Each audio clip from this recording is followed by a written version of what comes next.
by Dr.Jonathan Scott.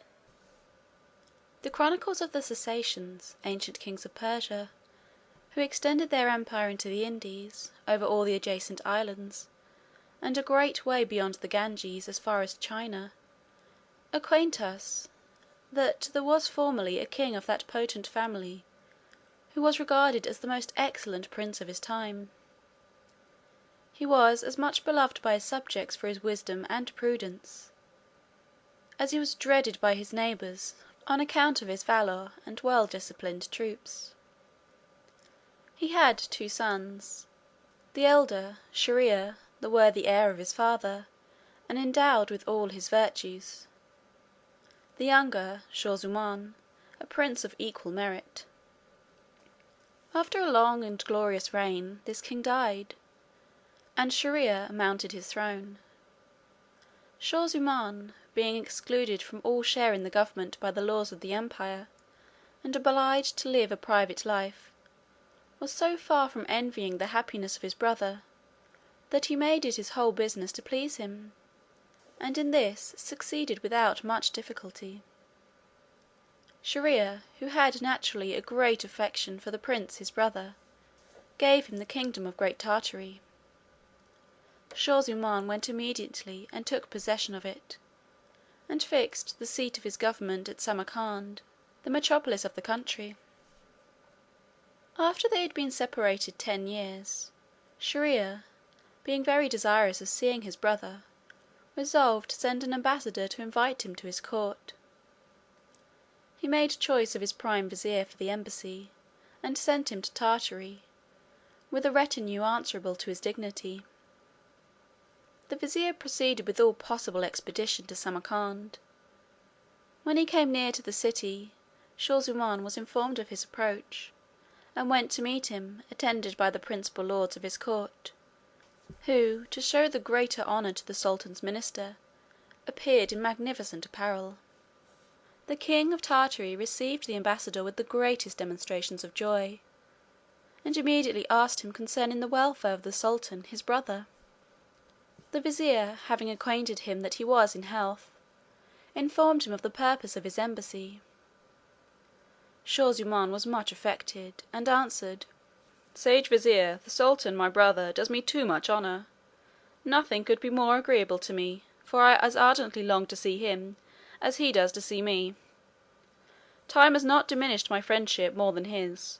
My kingdom is in peace, and I want no more than 10 days to get myself ready to return with you. There is therefore no necessity for your entering the city for so short a period. I pray you to pitch your tents here, and I will order everything necessary to be provided for yourself and your attendants."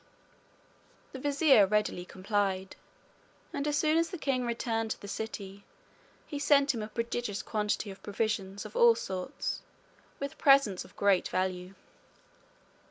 In the meanwhile Shaw Zummaun prepared for his journey, gave orders about his most important affairs, appointed a council to govern in his absence, and named a minister, of whose wisdom he had sufficient experience, and in whom he had entire confidence to be their president. At the end of 10 days, his equipage being ready, he took leave of the queen his wife, and went out of town in the evening with his retinue.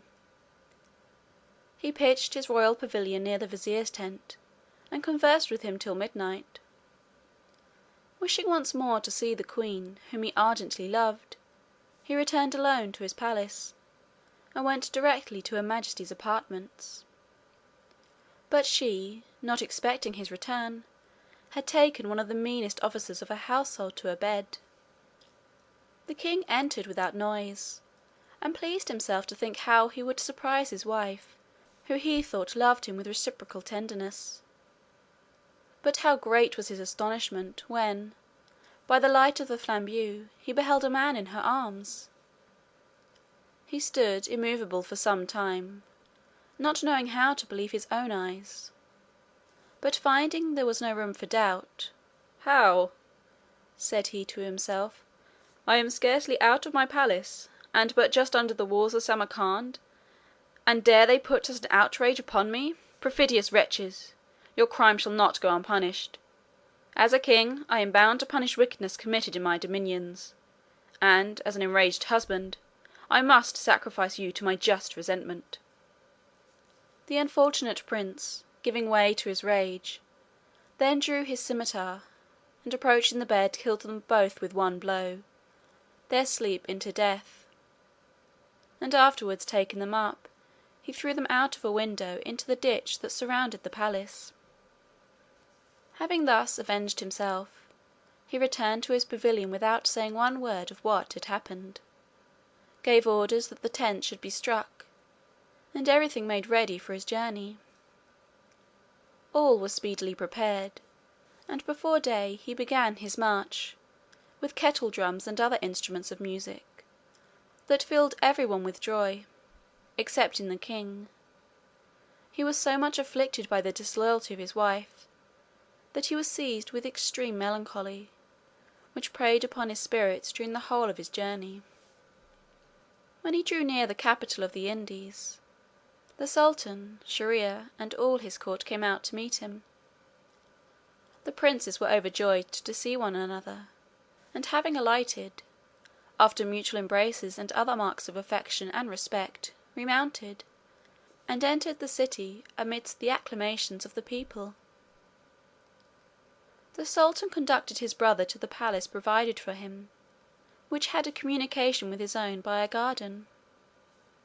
It was so much more the magnificent as it was set apart as a banqueting house for public entertainments, and other diversions of the court, and its splendour had been lately augmented by new furniture. Shier-ear immediately left the king of Tartary, that he might give him time to bathe and to change his apparel. As soon as he had done, he returned to him again, and they sat down together on a sofa or alcove.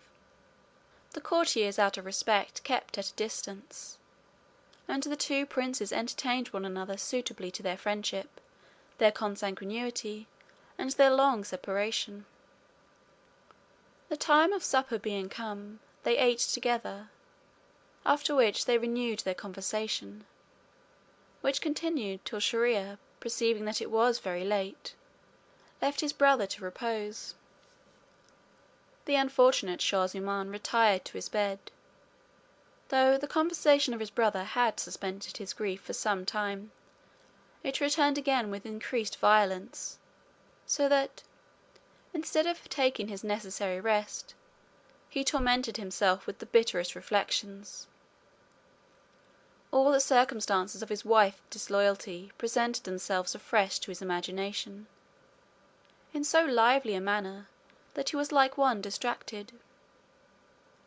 Not being able to sleep, he arose, and abandoned himself to the most afflicting thoughts, which made such an impression upon his countenance, as it was impossible for the sultan not to observe.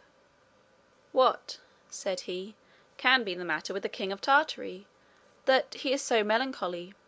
Has he had any cause to complain by his reception? No, surely. I have received him as a brother whom I love, so that I can charge myself with no omission in that respect. Perhaps it grieves him to be at such a distance from his dominions, or from the queen his wife. If that be the case, I must forthwith give him the presents I designed for him, that he may return to Samarcand." Accordingly, the next day Shier-ear sent him part of those presents, being the greatest rarities and the richest things that the Indies could afford.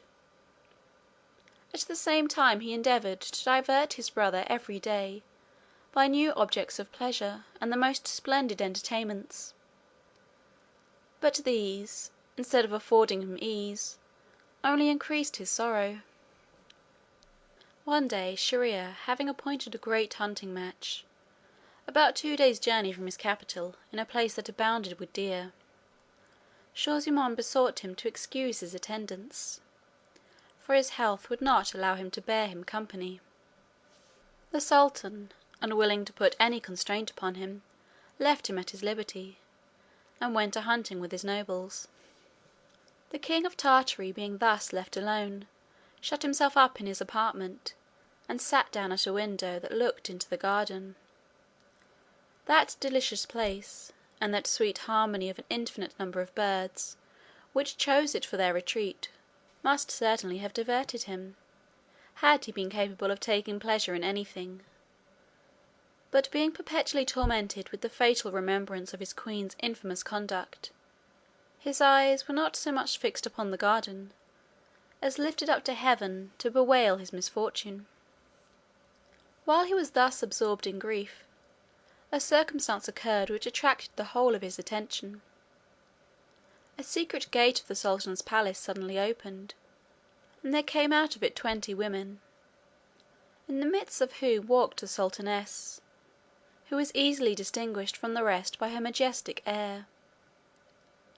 This princess, thinking that the king of Tartary was gone a-hunting with his brother the sultan, came with her retinue near the window of his apartment, for the prince had so placed himself that he could see all that passed in the garden without being perceived himself.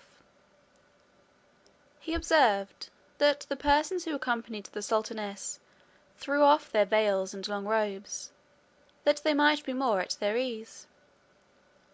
But he was greatly surprised to find that 10 of them were black men, and that each of these took his mistress.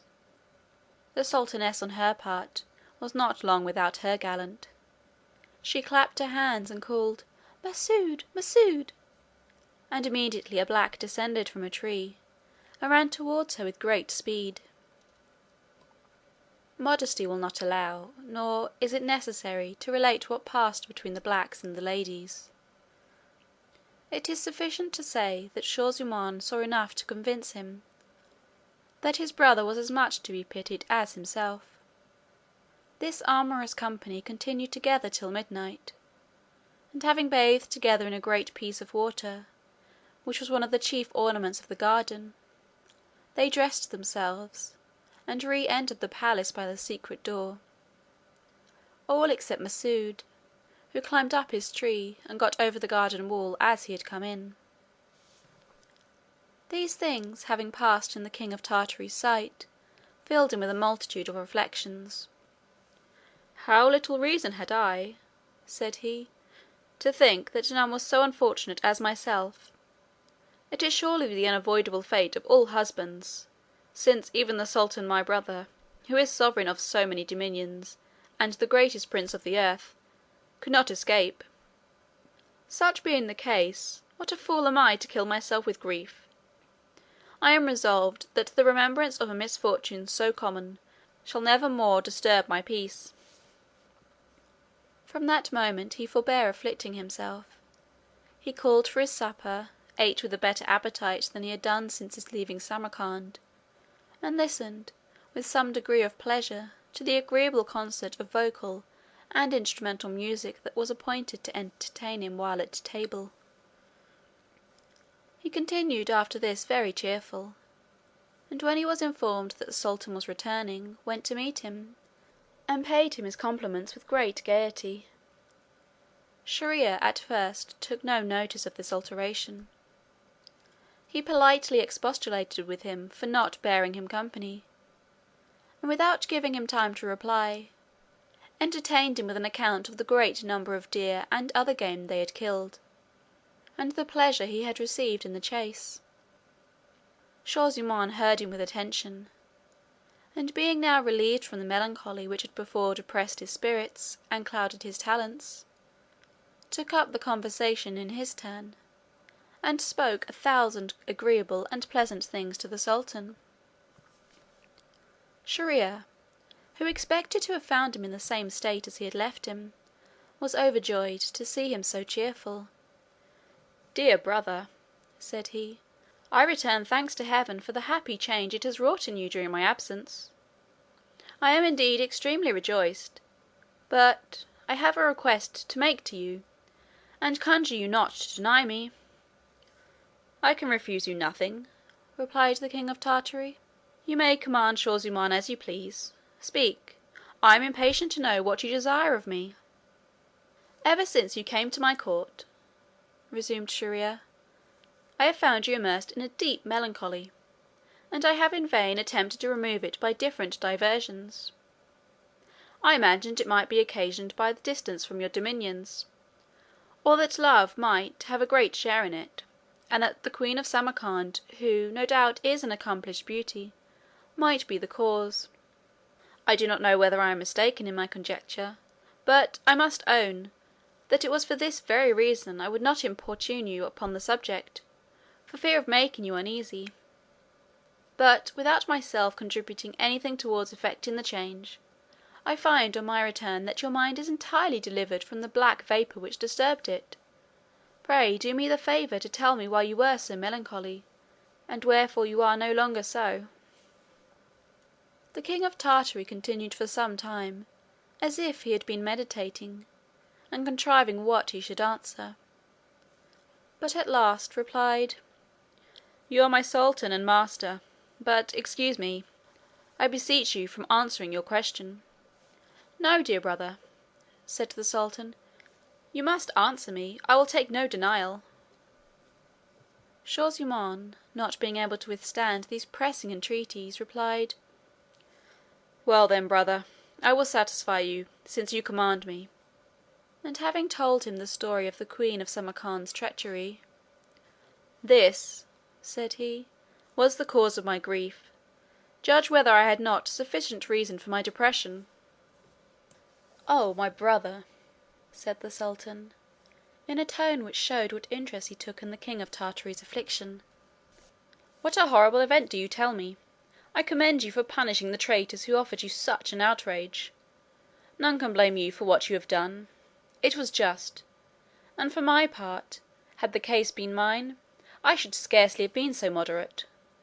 I could not have satisfied myself with the life of one woman; I should have sacrificed 1,000 to my fury. I now cease to wonder at your melancholy. The cause was too afflicting and too mortifying not to overwhelm you. O heaven, what a strange adventure! Nor do I believe the like ever befell any man but yourself. But I must bless God, who has comforted you; and since I doubt not but your consolation is well grounded, be so good as to inform me what it is, and conceal nothing from me." Shaw zummaun was not so easily prevailed upon in this point as he had been in the other, on his brother's account; but being obliged to yield to his pressing instances, answered, "I must obey you then, since your command is absolute. Yet I am afraid that my obedience will occasion your trouble to be greater than my own. But you must blame yourself, since you force me to reveal what I should otherwise have buried in eternal oblivion." "What you say," answered Shier-ear, "serves only to increase my curiosity. Discover the secret, whatever it be." The king of Tartary, being no longer able to refuse, related to him the particulars of the blacks in disguise, of the ungoverned passion of the sultaness and her ladies, nor did he forget Masood. After having been witness to these infamous actions, he continued, "I believed all women to be naturally lewd, and that they could not resist their inclination. Being of this opinion, it seemed to me to be in men an unaccountable weakness to place any confidence in their fidelity. This reflection brought me on many others, and in short, I thought the best thing I could do was to make myself easy. It cost me some pains indeed, but at last I grew reconciled, and if you will take my advice, you will follow my example." Though the advice was good, the sultan could not approve of it, but fell into a rage. "What!" said he, "is the sultaness of the Indies capable of prostituting herself in so base a manner? No, brother, I cannot believe what you state, unless I beheld it with my own eyes. Yours must needs have deceived you. The matter is so important that I must be satisfied of it myself." "Dear brother," answered Shaw zummaun, "that you may, without much difficulty. Appoint another hunting match, and when we are out of town with your court and mine, we will rest under our tents, and at night let you and I return unattended to my apartments. I am certain the next day you will see a repetition of the scene." The sultan approved the stratagem, immediately appointed another hunting match, and that same day the tents were pitched at the place appointed. The next day the two princes set out with all their retinue. They arrived at the place of encampment, and stayed there till night. Shier-ear then called his grand vizier, and without acquainting him with his design, commanded him during his absence to suffer no person to quit the camp on any presence whatever. As soon as he had given this order, the king of Grand Tartary and he took horse, passed through the camp incognito, returned to the city, and went to Shah Zuman's apartment. They had scarcely placed themselves in the window whence the king of Tartary had beheld the scene of the disguised blacks, when the secret gate opened, and the sultaness and her ladies entered the garden with the blacks. And she, having called to Masood, the sultan saw more than enough fully to convince him of his dishonour and misfortune. "O heavens!" he exclaimed, "what indignity! What horror! Can the wife of a sovereign be capable of such infamous conduct? After this, let no prince boast of being perfectly happy. Alas, my brother!" continued he, embracing the king of Tartary, "let us both renounce the world. Honour is banished out of it. If it flatter us one day, it betrays us the next. Let us abandon our dominions, and go into foreign countries, where we may lead an obscure life, and conceal our misfortunes." Shaw zummaun did not at all approve of this plan, but did not think fit to contradict Shier-ear in the heat of his passion. "Dear brother," he replied, "your will shall be mine. I am ready to follow you whithersoever you please. But promise me that you will return, if we meet with any one more unhappy than ourselves." "To this I agree," said the sultan, "but doubt much whether we shall." "I am not of your opinion in this," replied the king of Tartary. "I fancy our journey will be but short." Having thus resolved, they went secretly out of the palace. They travelled as long as daylight continued, and lay the first night under trees. They arose about break of day, went on till they came to a fine meadow on the seashore, that was besprinkled with large trees. They sat down under one of them to rest and refresh themselves, and the chief subject of their conversation was the infidelity of their wives. They had not rested long before they heard a frightful noise from the sea, and a terrible cry which filled them with fear. The sea then opened, and there arose something like a great black column, which reached almost to the clouds. This redoubled their terror, made them rise with haste, and climb up into a tree and hide themselves. They had scarcely got up, when, looking to the place from whence the noise proceeded, and where the sea had opened, they observed that the black column advanced, winding about towards the shore, cleaving the water before it. They could not at first think what this could mean, but in a little time they found that it was one of those malignant genies that are mortal enemies to mankind, and are always doing them mischief. He was black and frightful, had the shape of a giant of a prodigious stature, and carried on his head a large glass box, fastened with 4 locks of fine steel. He entered the meadow with his burden, which he laid down just at the foot of the tree where the two princes were concealed, who gave themselves over as lost. The genie sat down by his box, and opening it with 4 keys that he had at his girdle, there came out a lady magnificently apparelled, of a majestic stature and perfect beauty. The monster made her sit down by him, and eyeing her with an amorous look, said, "Lady, nay, most accomplished of all ladies who are admired for their beauty, my charming mistress, who I carried off on your wedding day, and have loved so constantly ever since, let me sleep a few moments by you, for I find myself so very drowsy that I come to this place to take a little rest." Having spoken thus, he laid down his huge head upon the lady's knees, and stretching out his legs, which reached as far as the sea, he fell asleep presently, and snored so loud that he made the shores echo. The lady, happening at this time to look up, saw the two princes in the tree, and made a sign to them with her hand to come down without making any noise. Their fear was extreme when they found themselves discovered, and they prayed the lady, by other signs, to excuse them. But she, after having laid the monster's head softly on the ground, rose up and spoke to them with a low but eager voice, to come down to her. She would take no denial. They informed her by signs that they were afraid of the genie, and would fain have been excused. Upon which she ordered them to come down, and threatened, if they did not make haste, to awaken the genie, and cause him to put them to death. These words so much intimidated the princes that they began to descend with all possible precaution, lest they should awaken the genie. When they had come down, the lady took them by the hand, and going a little farther with them under the trees, made them a very urgent proposal. At first they rejected it, but she obliged them to comply by her threats. Having obtained what she desired, she perceived that each of them had a ring on his finger, which she demanded. As soon as she had received them, she pulled out a string of other rings, which she showed the princes, and asked them if they knew what those jewels meant.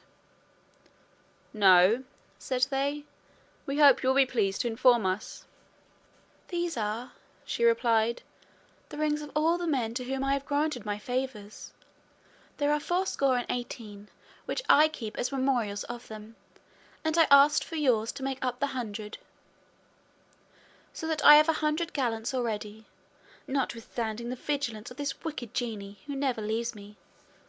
He may lock me up in this glass box and hide me in the bottom of the sea, but I find methods to elude his vigilance. You may see this, that when a woman has formed a project, there is no husband or lover that can prevent her from putting it in execution. Men had better not put their wives under such restraint, as it only serves to teach them cunning." Having spoken thus to them, she put their rings on the same string with the rest, and sitting down by the monster, as before, laid his head upon her lap, and made a sign to the princes to depart. They returned immediately the way they had come, and when they were out of sight of the lady and the genie, Shier ear said to Shaw zummaun, "Well, brother, what do you think of this adventure? Have not the genie a very faithful mistress? And do you not agree that there is no wickedness equal to that of women?" "Yes, brother," answered the king of Great Tartary, "and you must also agree that the monster is more unfortunate and more to be pitied than ourselves. Therefore, since we have found what we sought for, let us return to our dominions, and let not this hinder us from marrying. For my part, I know a method by which to preserve the fidelity of my wife inviolable. I will say no more at present, but you will hear of it in a little time, and I am sure you will follow my example." The sultan agreed with his brother, and continuing their journey, they arrived in the camp the third night after their departure. The news of the sultan's return being spread, the courtiers came betimes in the morning before his pavilion to wait his pleasure. He ordered them to enter, received them with a more pleasant air than he had formerly done, and gave each of them a present. After which he told them he would go no farther, ordered them to take horse, and return with expedition to his palace. As soon as he arrived, he proceeded to the sultaness's apartment, commanded her to be bound before him, and delivered to his grand vizier, with an order to strangle her, which was accordingly executed by that minister, without inquiring into her crime. The enraged prince did not stop here, but cut off the heads of all the sultaness's ladies with his own hand. After this rigorous punishment, being persuaded that no woman was chaste, he resolved, in order to prevent the disloyalty of such as he should afterwards marry, to wed one every night, and have her strangled next morning. Having imposed this cruel law upon himself, he swore that he would put it into force immediately after the departure of the king of Tartary, who shortly took leave of him, and being laden with magnificent presents, set forward on his journey. Shaw Zummaun having departed, Shahryar ordered his grand vizier to bring him the daughter of one of his generals. The vizier obeyed. The sultan lay with her, and putting her next morning into his hands again, in order to have her strangled, commanded him to provide him another the next night. Whatever reluctance the vizier might feel to put such orders in execution, as he owed blind obedience to the sultan his master, he was forced to submit. He brought then him the daughter of a subaltern, whom he also put to death the next day. After her he brought a citizen's daughter, and, in a word, there was every day a maid married and a wife murdered. The rumour of this unparalleled barbarity occasioned a general consternation in the city, where there was nothing but crying and lamenting. Here a father in tears, and inconsolable for the loss of his daughter, and there tender mothers dreading lest their daughter should share the same fate, filling the air with cries of distress and apprehension. So that, instead of the commendation and blessings which the sultan had hitherto received from his subjects, their mouths were now filled with imprecations. The grand vizier, who, as has already been observed, was the unwilling executioner of this horrid course of injustice, had two daughters, the elder called Scheherazade, and the younger Dinarzade. The latter was highly accomplished, but the former possessed courage, wit, and penetration infinitely above her sex. She had read much, and had so admirable a memory that she never forgot anything she had read. She had successfully applied herself to philosophy, medicine, history, and the liberal arts, and her poetry excelled the compositions of the best writers of her time. Besides this, she was a perfect beauty, and all her accomplishments were crowned by solid virtue. The vizier loved this daughter, so worthy of his affection. One day, as they were conversing together, she said to him, "Father, I have one favour to beg of you, and most humbly pray you to grant it." "I will not refuse," answered he, "provided it be just and reasonable." "For the justice of it," resumed she, "there can be no question, and you may judge of this by the motive which obliges me to make the request. I wish to stop that barbarity which the sultan exercises upon the families of this city. I would dispel those painful apprehensions which so many mothers feel of losing their daughters in such a fatal manner." "Your design, daughter," replied the vizier, "is very commendable, but the evil you would remedy seems to me incurable. How do you propose to effect your purpose?" "Father," said Scheherazade, "since by your means the sultan makes every day a new marriage, I conjure you, by the tender affection you bear me, to procure me the honour of his bed." The vizier could not hear this without horror. "Oh heaven!" he replied in a passion, "have you lost your senses, daughter, that you make such a dangerous request? You know the sultan has sworn that he will never lie above one night with the same woman, and to command her to be killed the next morning. Would you then have me propose you to him? Consider well to what your indiscreet zeal will expose you." "Yes, dear father," replied the virtuous daughter, "I know the risk I run, but that does not alarm me. If I perish, my death will be glorious, and if I succeed, I shall do my country an important service." "No, no," said the vizier. "Whatever you may offer to induce me to let you throw yourself into such imminent danger, do not imagine that I will ever consent. When the sultan shall command me to strike my poniard into your heart, alas! I must obey. And what an employment will that be for a father! Ah, if you do not dread death, at least cherish some fears of afflicting me with the mortal grief of imbuing my hands in your blood." "Once more, father," replied Scheherazade, "grant me the favour I solicit." "Your stubbornness," resumed the vizier, "will rouse my anger. Why will you run headlong to your ruin? They who do not foresee the end of a dangerous enterprise can never conduct it to a happy issue. I am afraid the same thing will happen to you as befell the ass, which was well off, but could not remain so." "What misfortune befell the ass?" demanded Scheherazade. "I will tell you," replied the vizier, "if you will hear me." Section 2.